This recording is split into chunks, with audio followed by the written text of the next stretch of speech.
সুন্দর গোটা, বেশ সুন্দর। এই যে আমার শাপলার ভিডিওতে তোমরা বন্ধুরা,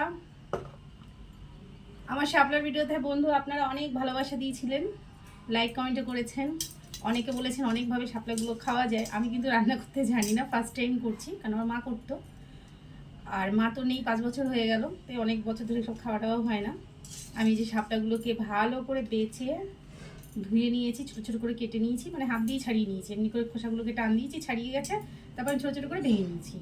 এবার এখান থেকে আবার আমি কিছু কিছু মোটা শাপলা রাখবো ভেলা বানানোর জন্য। আমার হাজব্যান্ড কোনোদিন খায়নি, সে আমাকে বলেছে আমাকে খাওয়াবা না, আমাকে দেবা না। আমি আমার হাজব্যান্ডের উপরে প্রচুর অত্যাচার করি খাওয়া নিয়ে, কারণ সে সবজি অনেক কিছুই খেত না, আমার পাল্লায় পরে অনেক কিছু খাওয়া শিখে গেছে। তো এই মোটা মোটাগুলো দিয়ে আমি ভেলা বানাবো, কিছুটা রেখে দিই, এই মোটাগুলো দিয়ে ভেলা বানাবো।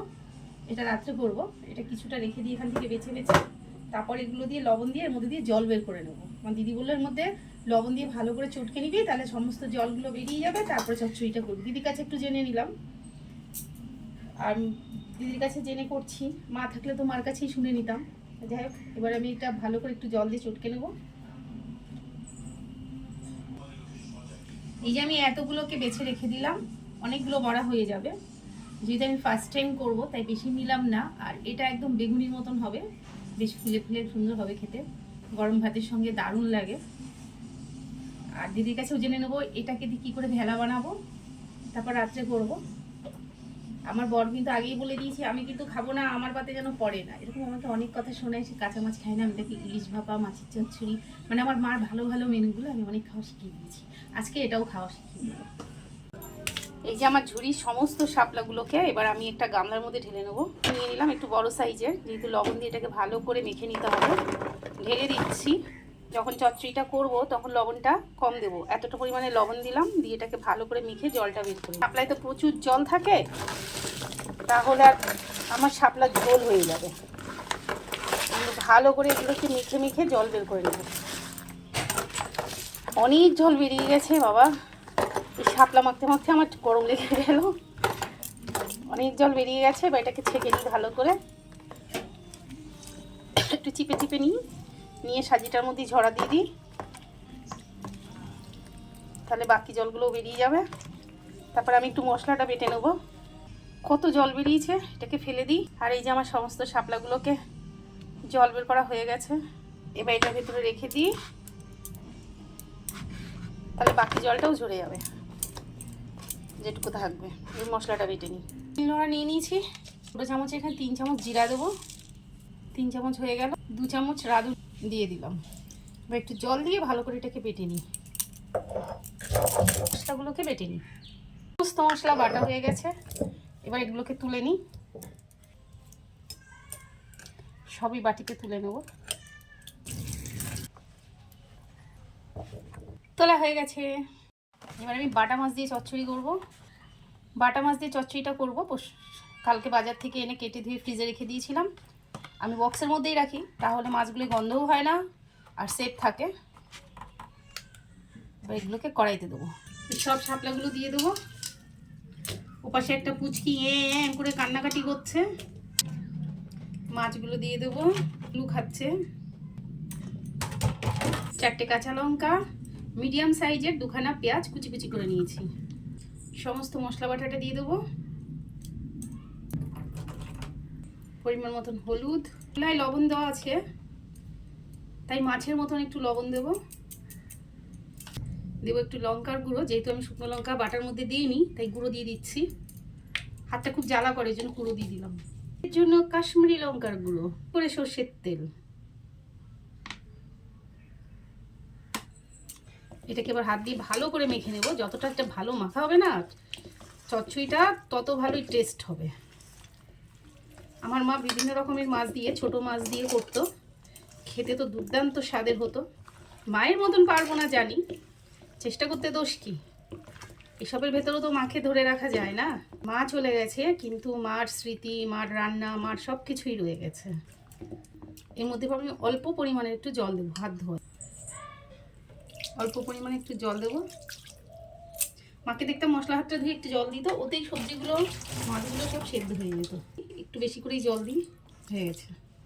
এটাকে ঢেকে দিয়ে গ্যাসে বসিয়ে দেবো। গ্যাসটাকে ধরিয়ে দিলাম, ধরিয়ে দিয়ে মাছটাকে বসিয়ে দিই। যখন একটু ফুটে আসবে তখন গ্যাসটাকে একদম সিম করে দেবো। এবার ওর থেকে যে জলটা উঠবে তাতেই আমার সম্পূর্ণ মাছ শাপলা সব সেদ্ধ হয়ে যাবে আর চচ্চড়িটাও কমপ্লিট হবে। দেখি তো চচ্চড়িটার কি খবর। বেশ সুন্দর ফুটছে। একটু নিচটা নাড়িয়ে দিই যাতে না লেগে যায়। মাছগুলো গোটা গোটা থাকবে। জলটা একটু কম দিলে ভালো হতো।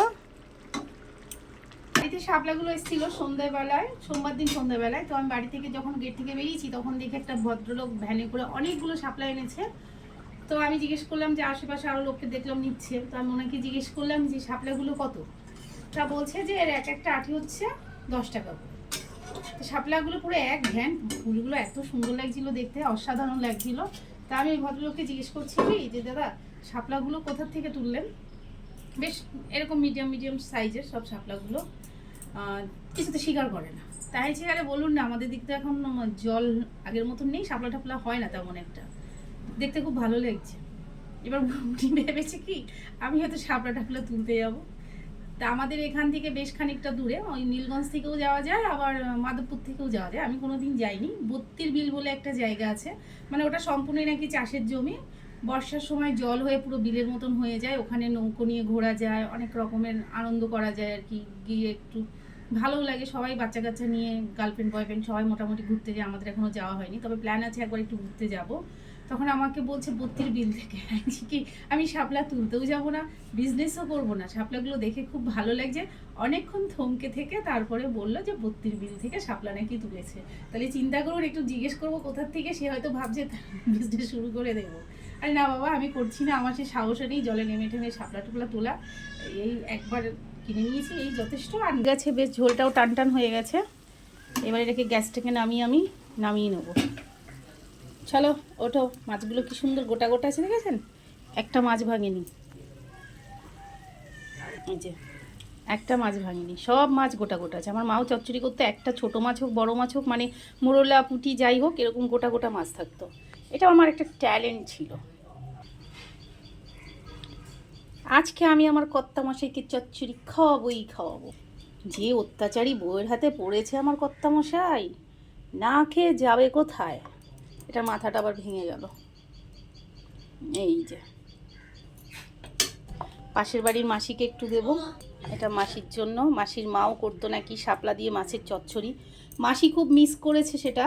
তা মাসির এই মা তো আছে, মাসিকে একটু খাওয়াক। এটা মাসির জন্য চচ্চড়ি হয়। শাপলাগুলো একদম গলে গেছে। এই যে আমার মাছের চচ্চড়ি হয়ে গেছে। যারা আমার মতন সাবেকিয়ানা রান্না পছন্দ করেন তাদের জন্য তো এটা দুর্দান্ত হবে খেতে, গরম গরম ভাতের সঙ্গে দুর্দান্ত টেস্টের হয়। তাহলে আমার রান্না হয়ে গেছে। আমি এবার এটাকে আমার ছেলেকে, আমার ছোটো ছেলের আমি খাবো, বড় ছেলে ছুঁয়েও দেখবে না, খাবে না। আমি আমার ছোটো ছেলে খেয়ে নিই, আর আমার বড় মশাই কেমন খেলো সেই রিভিউটাও আপনাদের জানাবো। তাহলে আসি, টাটা।